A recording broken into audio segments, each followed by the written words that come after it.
Hey folks, make sure to stay up to date on all the latest episodes by following us at Get Wrecked Podcast on Instagram and Facebook. Or, if you have any recommendations you'd like to hear us review on the show, you can contact us directly via email. Or, I don't know, maybe you just want to send us some feet pics. You creep. I don't know what you're into. I don't care. We'll review those too. What do you think of that, huh? In any case, all your requests, feedback, and general criticism of the straight white patriarchy can be sent to getwreckedpod@gmail.com. That's GITRECDPOD@gmail.com. Now, back to the show. The whole surrogacy thing has been an experience.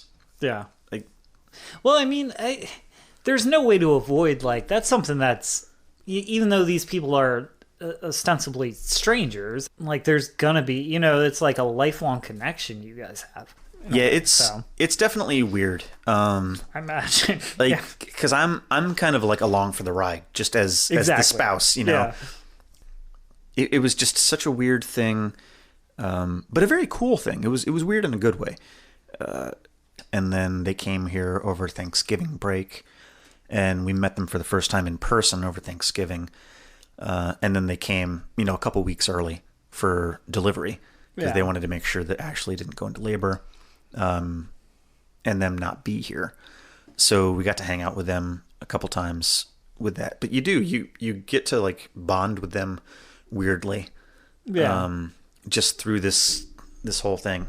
And the family started just buying us gifts, and they just started shipping us gifts, and they didn't say that it was from them, and things just started showing up at our house. It was the day after Ashley delivered, so her mom was here watching Freya. So I came home, and there are just gifts of potter's plants, just pots that have been sent from Amazon. And so I called Ashley. I'm like, "Are you ordering more plants? What we've got?" Because we've got over 50 in this house. Again, whatever. That's fine. It makes her happy. Yeah. But we're running out of space, Thor. No. I'm telling you, Jerry, there's too many plants. No, I get it. I'm right there with you. Yeah. So once the summer kicks in, my deck is nothing but plants and cut from other plants to try and propagating plants being propagated. Yep. That's my whole deck now when it gets nice out. Yeah. So I called her and I'm like, "What is this?" And she goes, "I have no idea what that is." I'm like, "So you just have benefactors now that are just supporting your plant life?" Turns out it was the couple. They just bought it and sent it. And then you should have told Ashley, so for the next couple months, you're really into PlayStation 5. You're really serious. Yeah. So then, a week later, this box comes, and it's got my name on it, and it's a delivery. And I'm like, "What is this?" And I ask Ashley about it, and she goes, "I didn't order that." But my name was on the label. And again, no return address, no nothing. And I'm opening the box, and I open it, and it's all of these super fancy dress socks. It's a box that's probably 2 feet wide by a foot high, and then a couple inches thick, just filled with artsy dress socks. and I'm like, where did this come from? What is this? And so the next time that they were over, I was like, "Did you guys buy me socks?" And he just went, "Yes. Out with the old, in with the new." Because the last 2 times that I saw them, all of my socks had holes in them. So they just... He's like, "Dude, get new socks." Yeah. Well, they're probably thinking, "This cheap bastard, we just paid him X amount of dollars for a baby, and he won't buy new socks." Probably, yeah.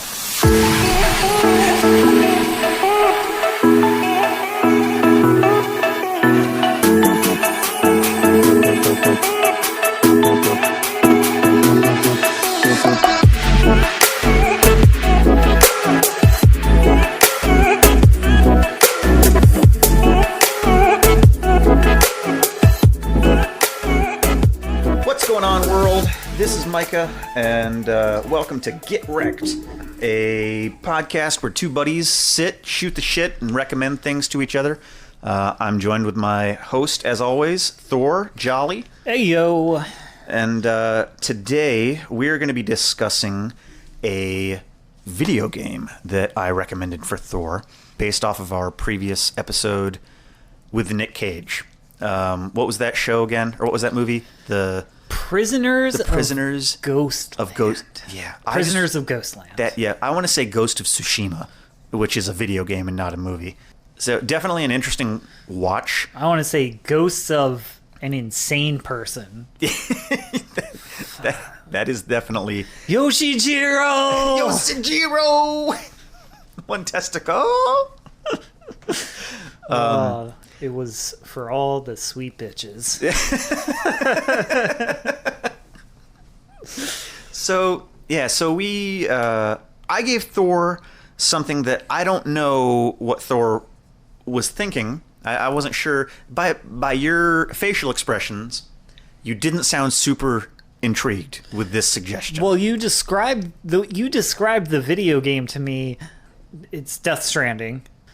So once again, as always, big spoiler alert. We're going to be talking in depth about all the plot and stuff like that. Yes. Yeah, you described Death Stranding to me, and you're like, basically you walk everywhere, and a big part of it is you have to organize the cargo on your back.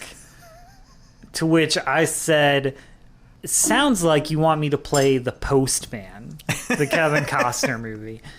And I was kind of right. You were kind of right. I was kind of right. Yeah. What were your initial thoughts playing? Because you beat the game, didn't you? I did. So that's I was really not impressive. Super excited going into it. Yeah.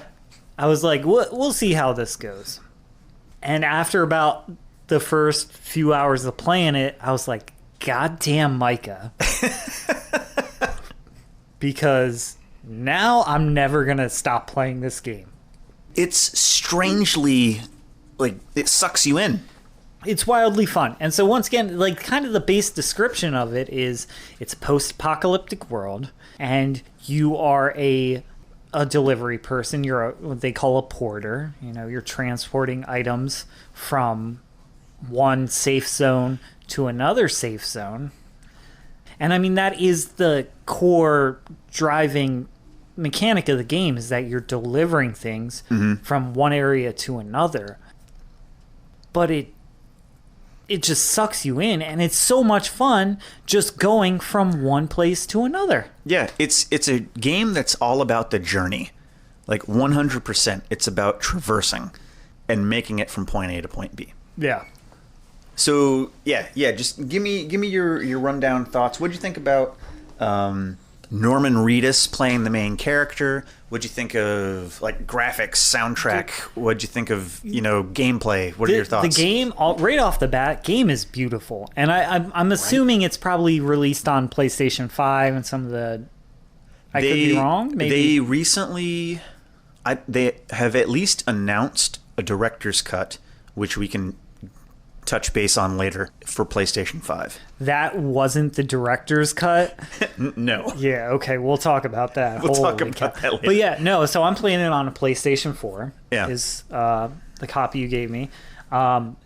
It's beautiful. Like, right away, I was astounded at how good this game looks. And I don't play a lot of video games, and primarily most of my gaming I do is on the Nintendo Switch, just because it's the most convenient for me. So I don't really play a lot of new games. I mean, I'll usually, if a game's hot, it's the new thing, and I'll usually wait a couple years till the price dies down, just because I'm not a huge video game guy.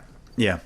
But I was just, as soon as it started, I'm like, it's beautiful. Not only the cutscenes that you start with, but just the actual gameplay it's an astounding looking game. Yeah. The thing that I really it's going to sound weird, but I enjoyed planning the trip.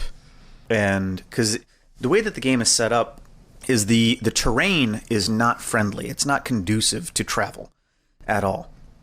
And a lot of it, especially early game, is traveling by foot through the mud and rain and on super uneven rocky terrain. Dude, the first couple of hours, you're just constantly falling down, just trying to figure out how you can walk, how fast you can walk. Yeah. And you got to push, because you realize pretty quickly, like, oh, if I walk more than fast, there's a good chance I could fall. But it's so slow that you're like, okay, I'm going to try to go a little faster. Yeah. Dude, the first couple hours, I fell so much. I fell so many times. I was so frustrated. It's a frustrating thing. But to me, I think that's such a cool... I feel like it takes the open world concept of a game, all right? And when you play any open world and you go to the next mission point or you go to the next waypoint, you just like set the marker and then you go. Either you look at the mini map or you follow the compass. You fast travel. Yeah, or you fast travel. But the destination or the journey to that waypoint is never really part of the game. It's like you travel there so that you can get to the next quest. Mm-hmm. Yeah. And I feel like they've kind of flipped it with this game. And the quest itself, like the destination, doesn't matter too much because you're just delivering things. Like that's all you're doing. Yep, to empty warehouses. Yeah. So the excitement isn't at the destination. The excitement is in the journey going to that place. Yeah, and trying to progress the storyline. Yeah.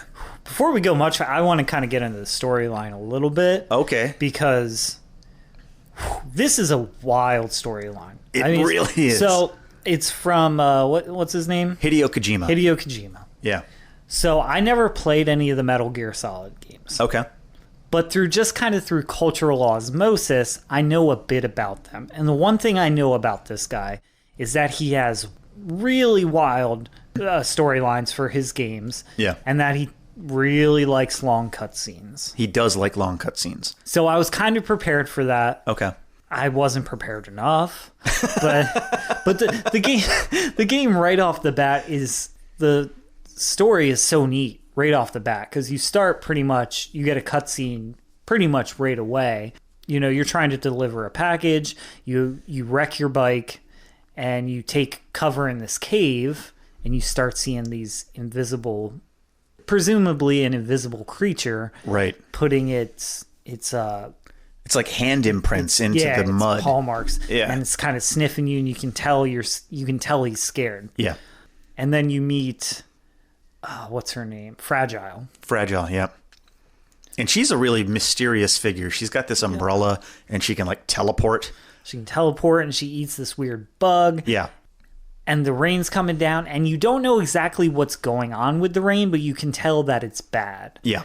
And you're like, oh, it must be, like, acid, or it must be something bad. You end up coming to find out that the rain is now, it's actually just... It's called timefall. Yeah. So when it hits you, whatever it hits, anything organic, it ate, or actually not even anything it hits, it actually ages it ahead. It's it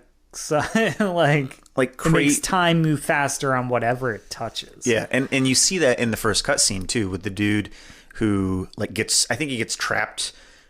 You make your first delivery. You meet Fragile. Yeah. You crash your bike, and then you got to pick your stuff back up and go to the city, right? The first city you get to, East Knot City or the capital city, whatever it is. Yeah, and that's basically your tutorial. Yep, teaching you kind of like the very basics. Yeah, and then you go into that cutscene with the guy you're trying to deliver a dead body. Right, it's gonna go nuclear or whatever they say. Yeah, because you're not exactly sure why it's bad, but you know that you need to get rid of the body so that something bad doesn't happen to it. Yep.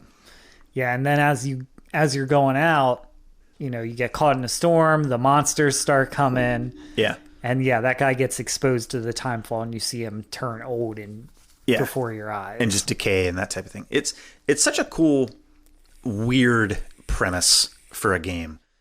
And I felt like it kind of needed something abstract like that to make the rest of the actual gameplay interesting. That concept of timefall and they call them the BTs, which are essentially invisible monsters that you can only kind of sense. Yeah. It is at no point throughout the entire game not terrifying when you are encountering these things, because you can only kind of sense them. Yeah. And you have to go really slow. And even as you start getting access to better weapons and your character gets better, there is never a point where you're like, I'm not scared at all of this. Yeah. Like, I feel in a lot of, especially adventure RPG type games, once you get to a certain level, you'll just run up to any enemy. Right. You don't care. You're like, I can take on anybody. The BTs are never not terrifying. Always scary. It's such a pain in the ass. It's such a pain in the ass, but it's always so scary. Well, and that's part of it too, because when you, like, as you go through the game, you'll see like, okay, that's your destination. You could go there in a straight line, but there's a storm directly in between you and your destination. So the storm kind of brings out the monsters. That's where they show up. If it's a nice clear day, then you don't have to worry about them too much. So you see the storm and you're like, ugh, I don't think that I want to. I mean, you can. It doesn't prevent you from going straight through. But it really makes you think about how else can I get there? And it really makes you think about the traversal of getting to that location and trying to look at the map and look at the terrain. And you're like, well, there's a kind of a cliff over here. Did I bring the right supplies to be able to scale this giant hilltop? Yeah, because you can only bring so much stuff because you want to lug as much cargo as you can each trip, but you also got to bring tools. And honestly, I'll say probably I regret it a little bit. I really enjoyed the motorcycles. Yeah. Okay. The trike you could get. And so once I kind of got access to those, that's really the only way I traveled. Yeah. Pretty much the whole time once I got it. And once I kind of got towards the end of the game, I was like, like there are a lot of those tools I never used, or I used maybe once. Okay. Like the grappling hooks and the ladders. I used the ladders a lot. I never really used that stuff much. It was like, if I can't get there on my motorcycle, I'm going to go around and find a different way. One of the cool things about this game, speaking of the motorcycles, I don't know if it works on foot as well, but as you traverse the landscape will change once you drive over it, and you will create trails. You will create paths. Yeah. So you don't have to rely, because a lot of the game it's just going back and forth from one place to another. Yeah, there's a lot of different kind of waypoints. Especially once you start going towards the western area, where you really got to just go back and forth a lot, especially if you want to build the roads for the motorcycle, which I spend a lot of time doing. I have a big issue with that. You have a big issue with the roads? The goddamn material requirements were absurd just because they were all the same. Yeah. And it's like metal and ceramics and maybe resins or something. Yeah. But ceramics specifically, there's one that you always need a ton of. It's so hard to find. Yeah. It's so sparse. So like constantly I'm just lugging things back and forth, trying to steal ceramics, take all the ceramics from this place to move them to the thing. So I spent probably about 20 hours building roads.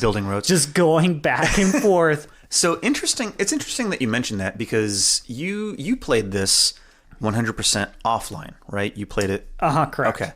So when I played it, I was playing it online, and they have this thing that they call an asynchronous multiplayer.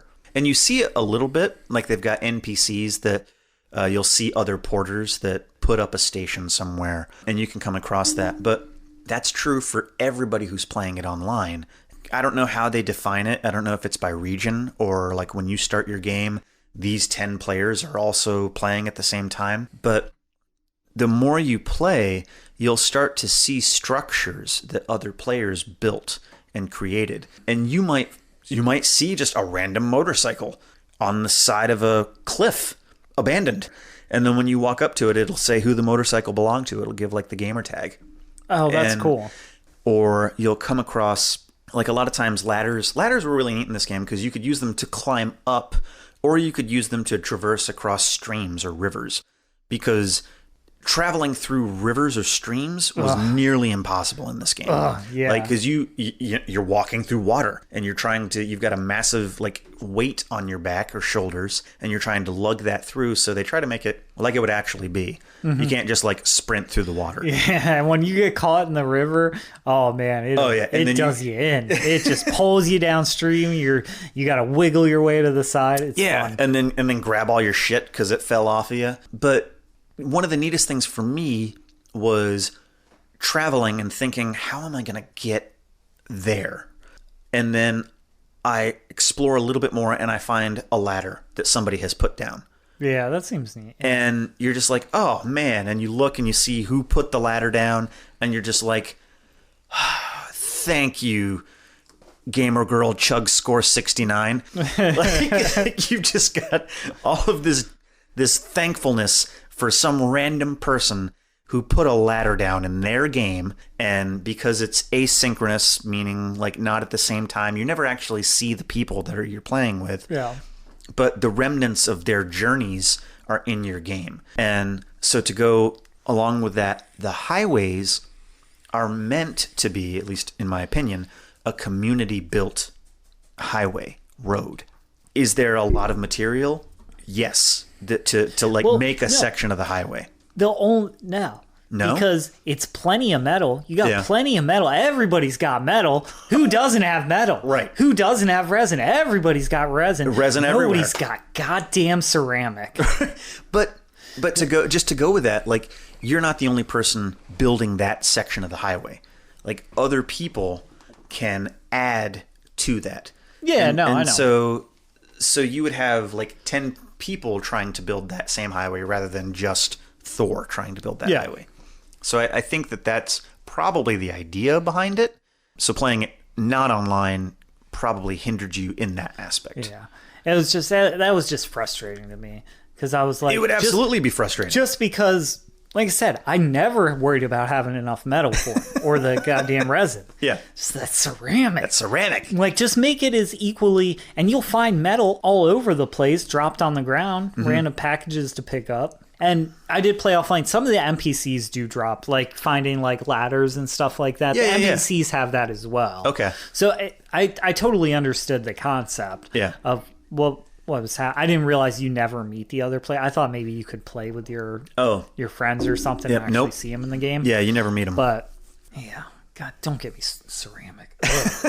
Ugh. So if I had to describe this game to somebody, because I really enjoyed it. Yeah. It is just work. It's like having a second job. Because basically this whole game it's a post-apocalyptic future, and the entire future is ran by Amazon delivery drivers. Basically, yeah. Whose currency that they are paid in is likes. Yes. Yep. It's kind of like a weird social commentary. Yeah. Weirdly enough. This guy's like, when the world ends, the only thing that'll be left is Amazon. Yeah. And everybody will be paid in how many likes you can get. Yeah, but that's kind of like, weirdly enough, the likes were a weird currency that affected me when I played, because if somebody helped me out with some of my stuff, or like if I found that ladder, and I'm like, oh, thank you, Jesus. And I would like the shit out of that thing, because when you get to the area, it gives you like a time frame that you can just mash the like button, throw in as many likes as you can get within that like 5 seconds or 1 second. And so I would just hit the hell out of that thing. And then it also incentivized me to try and make the journey easier for other people. So even if I traversed a big cliff top, even if I didn't use like the kind of like a stake with a long rope attached to it, like even if I didn't use that to get up there at all, I would throw the stake in and just throw the rope out in hopes that maybe somebody else would be going this way. Could use it. Yeah. And it would help them on the journey. And I feel like that was a really, really cool thing as far as a multiplayer aspect, because multiplayer on video games can get so toxic And the negative aspect of competition and that type of thing can really seep into the video game if you want to play online with other people. And this, having it asynchronous, having it something where you didn't actually deal with the person, you just dealt with the remnants. And the only thing that they could do was help you. It's positive, yeah. Yeah. So having that like positive interaction with an online experience, I thought was really cool. That's me. Yeah, I can see that. But as far as these monsters, right? We said that they're kind of invisible. The BTs, yeah. You fight them with your blood, which is so cool. Yeah, but how do we even tell if we're close to a BT? The BB. The BB. Oh man, this story. Okay, let's get into the story of this game. So you have a unborn fetus. Yep. Kind of trapped in a state of perpetual purgatory. Yeah, it's like in utero indefinitely. Yeah, in this little pack you wear on, and that allows you plug that thing into you, and it allows you to see the monsters, the BTs. Yeah, it allows you to kind of like sense them. And you end up finding out they're essentially like creatures that have died previously, or other humans that have died previously. The BTs are trapped souls, essentially. Yeah, and BT stands for beached things. I'm not sure where that came from, but that's what the BT stands for. Because the Death Stranding, do they ever really exactly explain what the Death Stranding is? They do in a Hideo Kojima type of way. Yeah. like it's an extinction event, essentially, but nobody says exactly what kicked it off. That I'm aware of. I don't recall, but essentially what happened is people, when they died, they got access to like another dimension almost. Yeah, but it's the afterlife, and it's called the beach. Yep. And you play as Norman Reedus's character, Sam. He's a repatriate. So when he dies, he basically just comes back to life. He comes back to life. And so when he dies, he goes to the beach, and then he comes back. Yeah. You're specifically finding your body when you die. And it's kind of like this weird mini game almost when you die, that you have to locate your body and then you come back to life. Yeah, so those are the monsters. So you plug into this little baby suspended in this pack, and that helps you see the invisible monsters that chase you down. Yeah, but it shows you them in the sense of, like, when you get close to them, you've got this little arm device contraption on your body. Yeah. And that just springs up and it starts kind of blinking, and it turns and faces the direction that the monsters are. So much fun. Yeah. So much fun. So scary. So you're like crouching and you're trying to go in the opposite direction that thing is facing, because you want to go away from the monsters. Yeah, because you can only see them, because it does help you see them, but you can only see their outlines, and only if you're not moving. Yeah. So as soon as you start moving, you have to rely on this blinking light. And when you start getting close to one, it goes beep, beep, beep, beep, and which is just shoots your anxiety up. Yeah. These things are terrifying. Yeah. I hate them. Yeah, they kind of have like. Do you notice that they are kind of connected by a cord that is they like all have going, like an umbilical cord. Yeah, going up to the sky as well. Yeah, you end up cutting it towards the end. Right. Your handcuffs let you like cut the thing. Yeah. Dude, so the characters, the whole cast is awesome. Benicio del Toro, right? Norman Reedus, and then what's his nuts? The guy who's he's a face that is in a lot of things. I'll look it up. Yeah, he's the antagonist. He's essentially like the ghost. Oh no, are you talking about the gold mask guy, or the guy who you get BB's visions of? Oh, the guy who you get BB's vision. That's who I'm thinking of. Yeah, who is BB's father. Yeah. The story is kind of hard to follow. Kind of like not hard to follow, but it just kind of doesn't. I've tried to rack my brain around the story. Mads Mikkelsen. It just doesn't really make sense. Yeah, Mads. That's Mikkelsen. who I was thinking of. Awesome. Yeah, so great cast. Hilarious names, some of them. You got Die Hard Man. Yeah, they're really tongue in cheek a lot of times. Dead Man. Super on the nose. Yeah, the guy whose heart stops every 20 minutes, who dies every 20 minutes and then comes back to life. His name is, you guessed it, Heart Man. Oh, the girl with the twin, Mama. She plays Mama, and then her twin. I liked that storyline. It was very neat. There's a Conan O'Brien cameo in this game. They put him in the game. The cast is great, and the cutscenes are great until you start getting towards the end, and then it was... Well, it gets very, it gets very Kojima. The end of the game is a slog. Yeah. No two ways about it. Yeah. I enjoyed this game. The ending, though... Do you feel like they could have ended the game sooner? Pretty much from the point that you cross the tar field, cross the tar river, everything after that was miserable. Because not only you cross it, and then there's tons of cutscenes. Like, just cutscene, you do something, and then you get a 20-minute long cutscene. Yeah. And then you do something, and you get a 20-minute long cutscene. But even the stuff you're doing is like, there's these two boss fights, or kind of like boss fights where you're fighting these big, giant, icky monsters. They're made of the black, icky stuff. Yeah. That are just so long.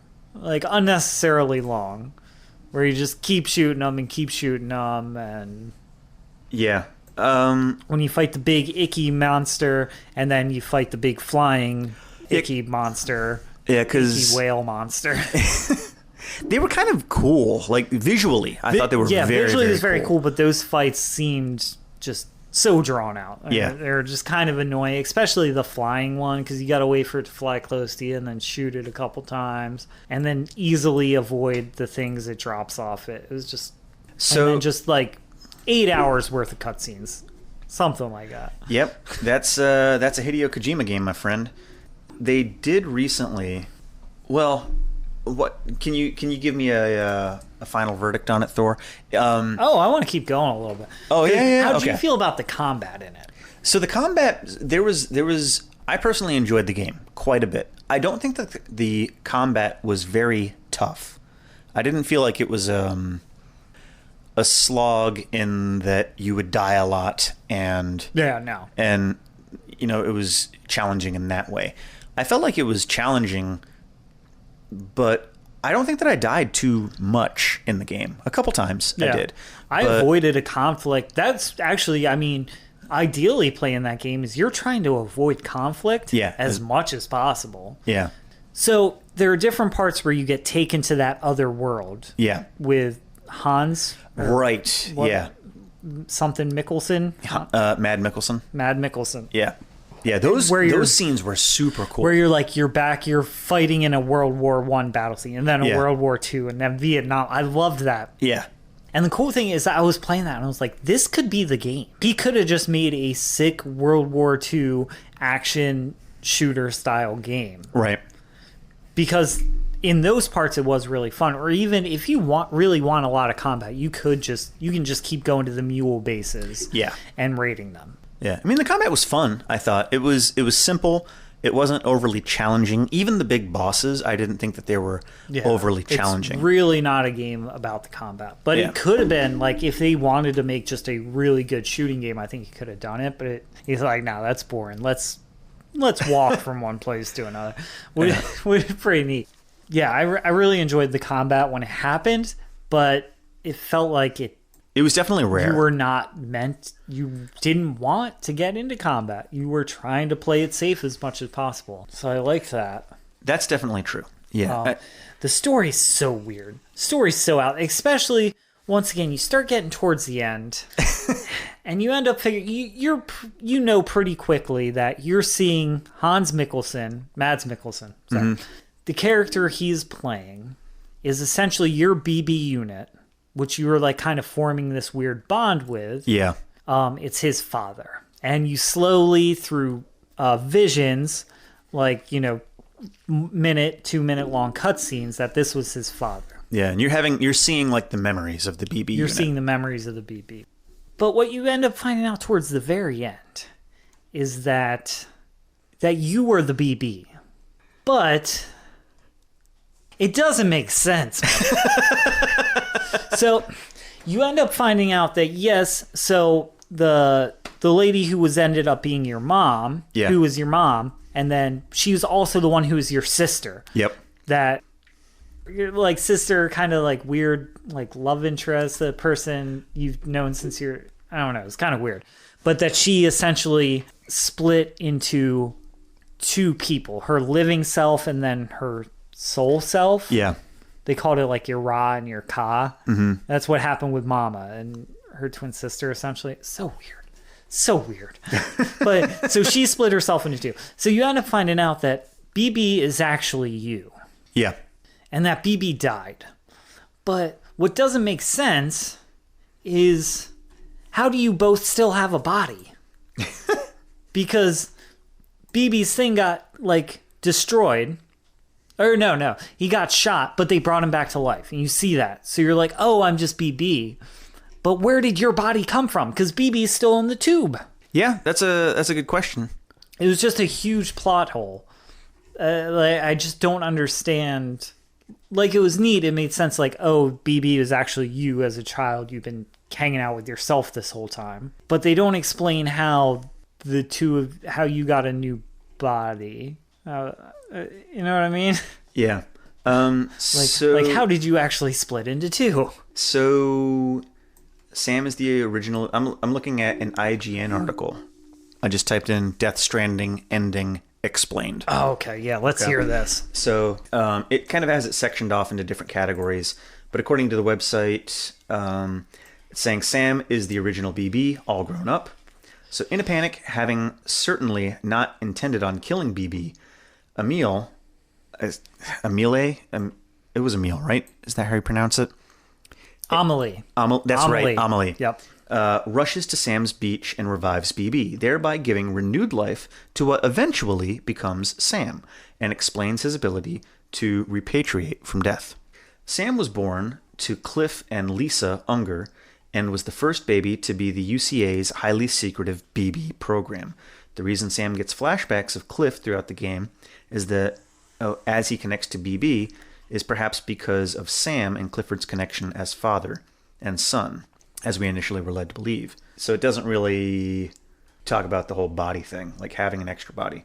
So the post-game, the big finale, when you've carried out all of your remaining duties, including bringing Luis into real life, the game reverts 2 weeks before the presidential inauguration.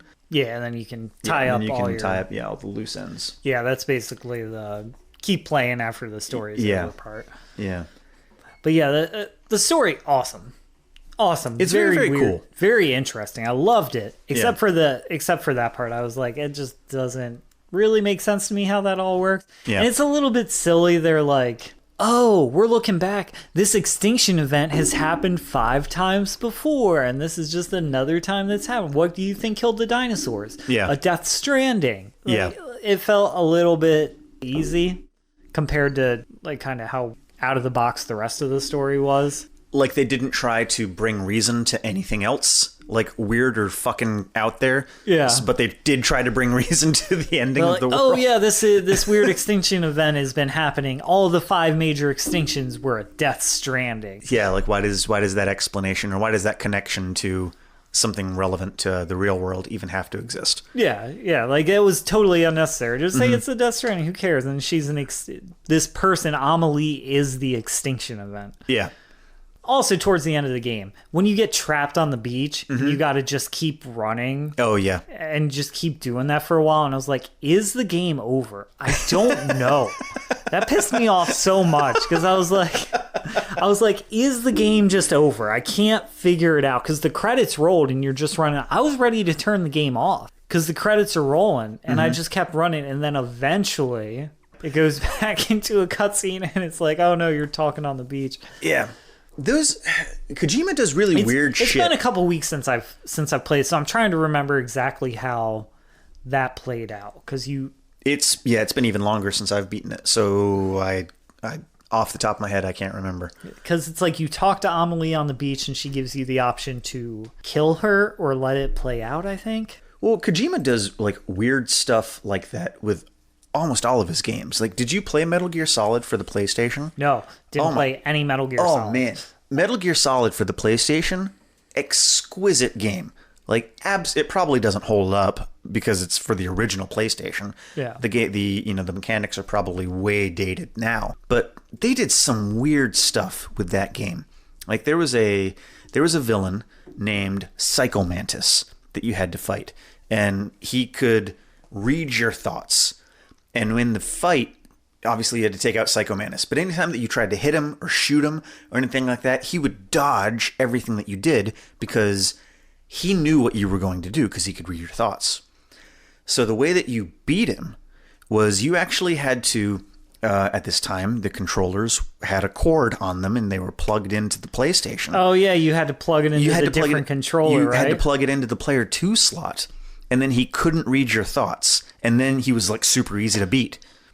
Yeah, I heard he did all kinds of weird stuff like that. Like, in order to like solve a particular puzzle, you had to have the game box, and the code was on the game box. Yeah, and I remember playing it because there's the you've got this intercom kind of phone talking system to multiple characters through the game, and they're like the answers on the back of the CD case, and I'm just like, what the fuck does that mean? Well, I'm playing the game because there's nothing else that's told. He's just the answers on the back of the CD case. And so I'm looking through the whole game, like the map of the area that I'm in the game. And I'm like, is there a disc? Is there like a CD case somewhere that I'm supposed to pick up and look at the back of? And like 3 days later, I just was cleaning my room or something stupid and mundane, and I happened to pick up the damn game case, and I see a freaking code on the back of the video game case. And I'm like, you motherfucker. I was offended, but I was also impressed. Yeah. And so, but like, I remember at that specific moment in time, I stopped everything that I was doing. I turned the game on and I put in that code and it worked. and so just like weird things like that are in his games kind of through and through. So it makes sense that his stuff gets even weirder as time goes on. Yeah. Well, and from what I've heard, is it correct? Konami, right? Konami sacked him. They got rid of him, so he started his own game company. He was like, yep, I can do whatever I want. So we're going to make a game about taking packages from one place to another. Yeah, and that's kind of what surprised me about the director's cut, quote unquote. Yeah, you said that. About the game. What did you cut out? What did you cut out, Kojima? But also, like, the director's cut is usually like what the director that's a reference to what the director intended, what he really wanted to do. But they couldn't put it in for a theatrical release, and they had to cut things out that he didn't really want to get rid of, It's Kojima Productions. His company. It's his company. He made it. Like, who said no to him? I'm pretty sure that Konami said no to Death Stranding. I'll bet that he went to him and he's like, I got this great idea. You walk. And he just puts down his pencil. And I'll bet that Konami's like, yeah, Kojima, you've been good for us, but there's gonna be like guns and stuff, right? He's like, yeah, but you don't really use them. You try to hide from combat. Yeah. They're like, okay, how about monsters? Yeah, there's gonna be monsters. Okay, cool. So you have like combat with monsters. Yeah, you throw your blood and shit at them.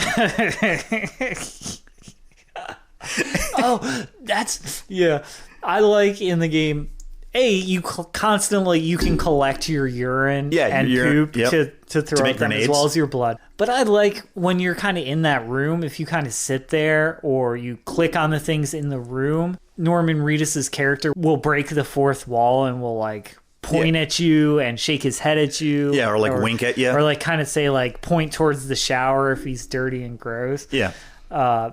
That was kind of fun. Yeah, I did enjoy that too. Something else that I thought was very interesting was that if this game taught me anything, it's that cockroaches survive apocalypses, right? They can live through anything. We knew this. Mm-hmm. But also, Monster energy drinks can survive. That was they can survive anything. Yeah, these weird there's a lot of weird tongue-in-cheek stuff that like the Monster energy drink still sticks around. Like really on the nose product placement. How do you have more energy for your next run? You drink 3 Monster energy drinks. That's how you do it. Evidently, Coca-Cola still exists because they own Monster, and they're still doing their thing. Yep, in the end of the world, it'll be. It sounds right. I mean, probably Coke, Amazon, and social media to get likes. That's all that'll be left. Sounds like a good future. But yeah, no, I really enjoyed this. It was a lot. But yeah, that ending, like the concept of a director's cut. So let me tell you how the ending happened for me. Regale us, yeah. I had gotten pretty close. And I was like, I knew I was getting to like the very end of it. And so I told Kendra, my wife, I told her, hey, I'm going to go downstairs, play. I want to just get this beat. So I'll be back up in like an hour or two. Yeah.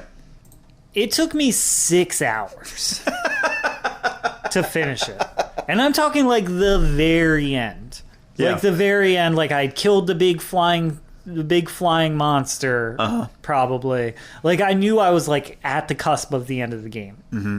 And I was, but I wasn't planning on at least 2 hours of cutscenes. Yeah. At least 2 hours. And then it's like, okay, cutscene's over. Now you got to take the dead BB, which is actually you, and go put him in a furnace thing, but you're not allowed to. We're not going to give you a motorcycle for this one. You got to walk it the whole, like, come on.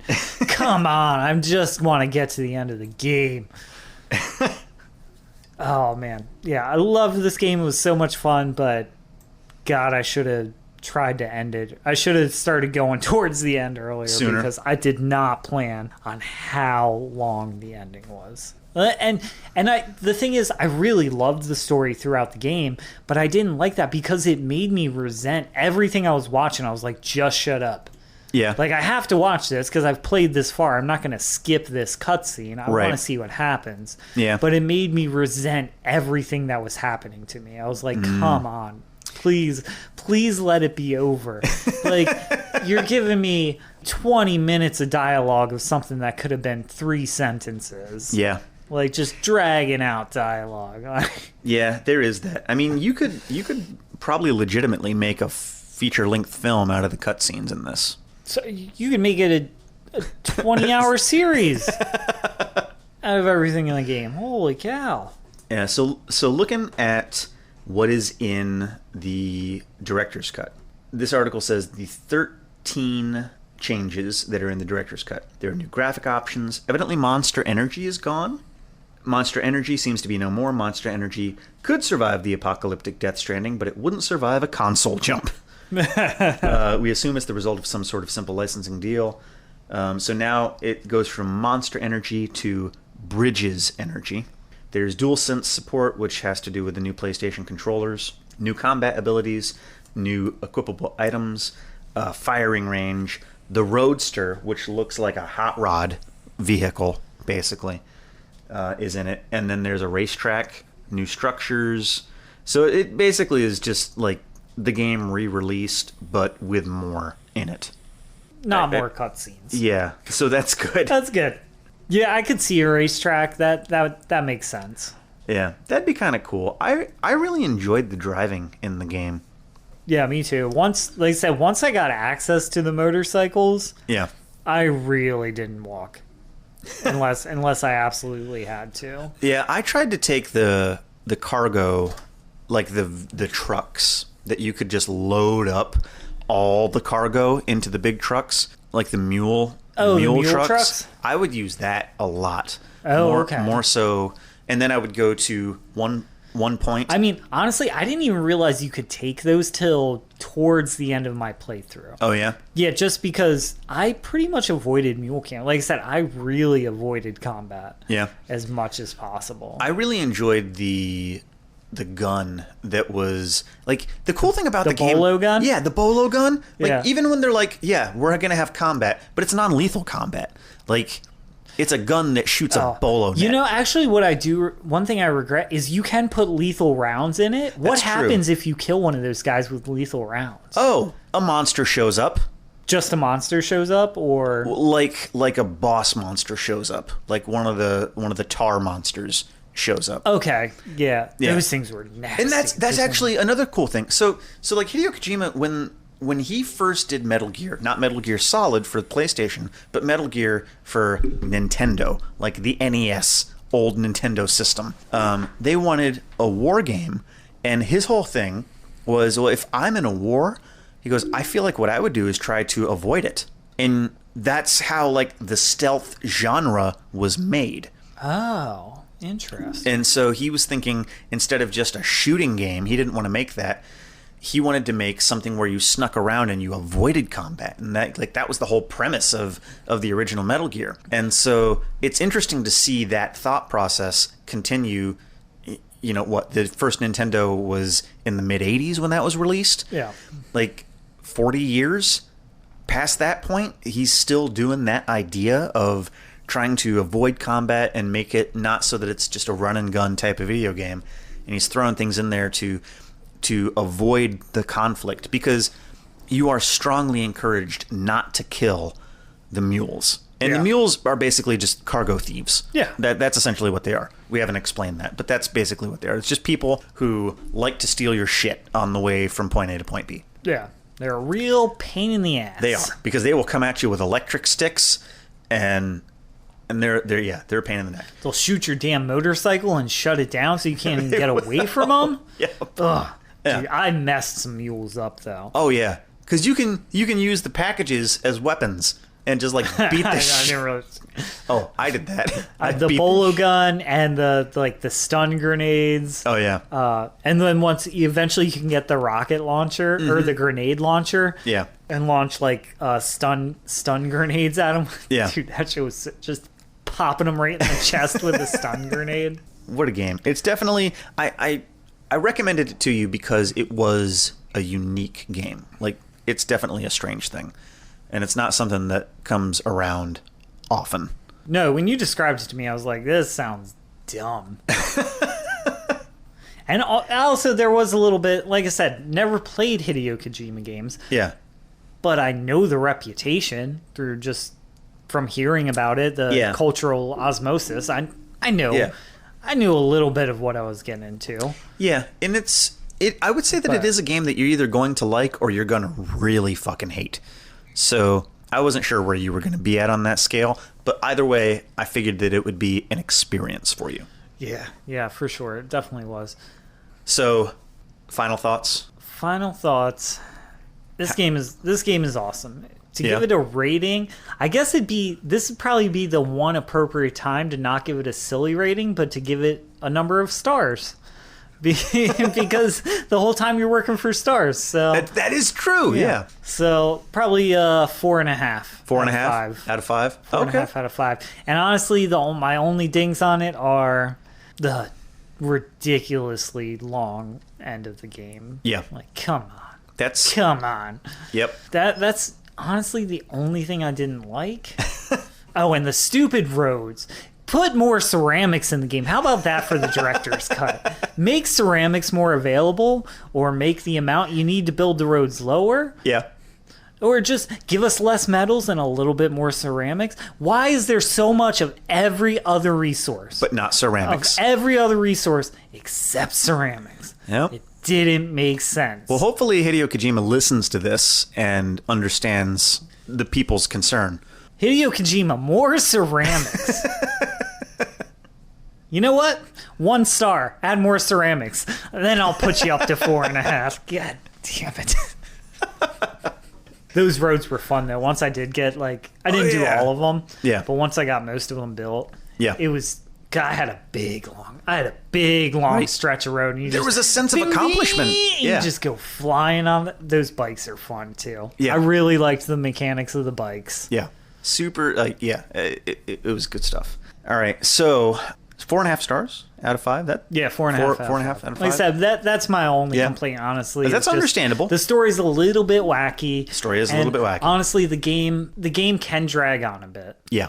It certainly can drag on, especially if you're really somebody who likes a lot of action, a lot of adventure. Not the game for you. Yeah. But the moment that it had me was when I think it was maybe the chapter that the open world was introduced, and you're traveling and you go up this cliff and you see the terrain, just all of the world that you can travel, and there's this song called Don't Be So Serious. Dude, the way they do the soundtrack is awesome. As you walk to parts, as you get to places, or as things happen, it will kick in a thematic song to it. It was brilliant. I've never seen that done in a game. Yeah, the soundtrack for this game I thought was fantastic. There are certain songs you don't unlock until you get to a certain area or until a certain thing happens. Yeah.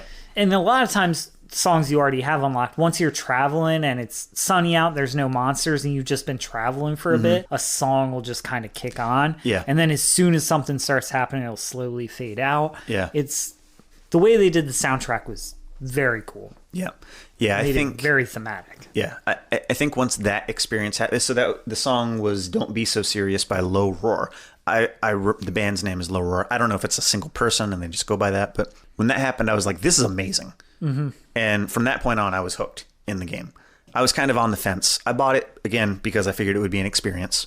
I wasn't sure if I was going to like it, but I normally wait like you do, two or 3 years after the game comes out and pay like $20 for it. Yeah. And that's what I did for this. So I figured if I didn't like it, it was only $20. Oh, is this that old? Yeah. I don't know how long this game's been out. Strangely enough. I'm not sure when the game came out. Death Stranding. Let's look it up real quick. I don't keep track. Like, I'm currently playing Tony Hawk's Pro Skater 1 and 2 on Nintendo Switch right now. So I'm not really up to date with what the most current video games are. Yeah, November 2019. Okay. Is when it came out. So I probably got it like not the most recent Black Friday, but the Black Friday prior to that. Yeah. It was $20, something like that. Yeah. This game was awesome. That was great. Well, cool. I'm glad it was an experience for you. So, going on into future episodes, what do you got for me, dude? I got a couple that I watched that I think could be interesting. Okay. I've been watching a lot of documentaries. Ooh, like okay. docuseries. I enjoy docuseries. So, what sounds more interesting to you? A con man, dictators, or a famous rock and roll band? I'm leaning towards con man. Con man. Have you seen... Now, this one's a pretty new one. Okay. And it's got a lot of buzz around it, so you may have seen it already. Okay. But have you watched The Tinder Swindler? I have not watched The Tinder Swindler. How much have you heard about it? Not much. Like, at all. I've heard that it's pretty ludicrous, but that's about it. All right, cool. So, yeah, Tinder Swindler, okay. Netflix original documentary. It's all right. And it's not long. It's like an hour and a half. Okay. But yeah, it's a wild story. It's a wild story? It's a wild story. And like I said, this one's most of the time I feel like we're going to kind of be, trying to recommend, older stuff or things. Like, I mean, so far I've recommended like the Fugees and Aeon Flux. Right. Yeah. So a lot of things like probably from our past that are the other person's not aware of. Yeah. But this is one, I mean, as of this recording, it's been out for maybe a month. Okay. And, it definitely got a lot of talk and buzz when it first came out. Yeah. Our friend Dan asked me if I saw it, and I was like, nope. And he goes, it's wild. And I'm like, okay. And that's all the conversation was. So yeah, no, so I don't want to tell you anything about it because you have to go into it blind. Okay. The only thing you can really, probably presume is that people get swindled. Yeah, through Tinder. I'm guessing. Tinder. Okay. Yeah. I mean, that sounds like a good show just on that alone. You remember your fake Batman villain, the Swindler? Oh yeah, yes, yeah, the best Batman villain ever. They should make a movie about Batman. Swindler on Tinder. Speaking of Batman, have you seen the new Batman? No, we were gonna go yesterday. Yeah. Just didn't work out because I had to work early this morning. So we're probably going to go this weekend. Dude, or maybe next weekend. You got to tell me what your thoughts are on it. Have you seen? I'm assuming you've seen it. Yeah. Our friend Colin, he sent me a text on like Tuesday last week, and he's like, "Hey, what are you doing on Thursday?" And I was like, "I don't know why." He goes, he won 2 tickets from the local comic book store. Oh, nice. And so we went to go see it. Fucking awesome. Cool. Like, I really, really, really liked it. I really enjoyed it. All right. I haven't heard much about it or anything. It's super dark. It's probably, as far as content wise, the darkest Batman that has been out there. I saw one headline and I didn't even read it because I was like, ugh, come on. But it was like, I saw one headline and it was like, fans hate the new Batman because it's too woke or something like that. They're trying to shoehorn woke politics into Batman, and audiences aren't having it. And I was like, okay, clickbait article. I was just like, okay. And I literally, that's the article that was the title of the article. Other than that, I really haven't heard anything from anybody. Yeah, so in scenarios like that, I feel like if you want to... because I've heard that controversy on the movie as well, and I'll just say that if you look for things to get pissed off about, you'll probably find things to get pissed off about. Yeah. But if you just take the movie for what it is, it's not like the movie is like, oh... by the way, did you know that white people are awful and people of color are great? Like, that's not what they're doing. That's not what they're saying. They're not it's not like the Riddler is going like down with the cisgendered white male. Like, that's not what he's saying. That's not part of it at all. Like, so they race swapped Commissioner Gordon. Is that a big deal? Does that really matter? Oh, it's so woke. Ugh, black people can't be commissioners. Fucking idiot. That was a joke. What I'm saying is a stupid person would say that. Exactly. Yeah, that was sarcasm on your end. Or the fact that like Selena Kyle isn't white, or that the new mayor of Gotham isn't white and she's portrayed as a good person, and that the kind of aristocrat elites, the negative views or like the negatively shown people are like white people. Okay. Except for Batman, the hero of the story, the protagonist of the story, happens to be a white male. So I don't know if Batman was played. So I don't have to worry about that. No, then. I'm not gonna get. No, because I'm not gonna, because that does exist in movies. Like it does. I'll be honest, that does exist in movies, and I get it. It doesn't upset me, but that is the type of thing where sometimes you can. There's a difference between like, okay, here's a diverse cast, and here's a movie made with ulterior motives aside from just making entertainment, and that's fine. So that could, but okay. That was my only concern, is I was like, ugh. Yeah, no. They said it's too woke and audiences hate it. I don't think that's the case at all. At all. And politically speaking, I am usually more on the libertarian end. So I feel like if something was quote unquote woke, I'd be like, yes, I could see where they're coming from. With the Batman thing, I don't see where they're coming from. Okay, it's just cool. Awesome. I think that it's just people looking to get angry over nothing. Yeah. They're just looking for controversy. Yeah, because they don't like Robert Pattinson, because they're like, he is a vampire, he was sparkly, he can't be the Batman. That's right. He's not a straight white male, he's a vampire. Oh, talk about underrepresented vampires. Vampires don't have a seat in any. We need more vampire representation in Hollywood today, Thor. All right, so next week we are getting into The Tinder Swindler. It's on Netflix, right? Tinder Swindler, yeah, it's a Netflix original. Okay. It was based off of an article that went viral from some news company. Okay. Like they basically wrote like a couple page write up on this story. Gotcha. That's kind of how people first became aware of it. Okay. And then Netflix picked it up, made it into a documentary. It's pretty cool. Okay. So I look forward to trying it out. It'll be a fun talk. Yeah, I'm sure. All right, man. Well, thanks for this recommendation. I'm glad that you enjoyed, it sounds like, for the most part, Death Stranding. Everybody else, watch The Tinder Swindler. You probably already have, and you're probably ahead of the game on me. I'm a little bit behind the ball. So next week, Tinder Swindler. That's going to be a problem. Say it 5 times fast. Tinder Swindler. Next week, Tinder Swindler is a thing. I'm probably going to butcher it. Watch it. Follow along with us, and we'll see you then. Cool. All right. So until that, as always, get wrecked. Stay wrecked.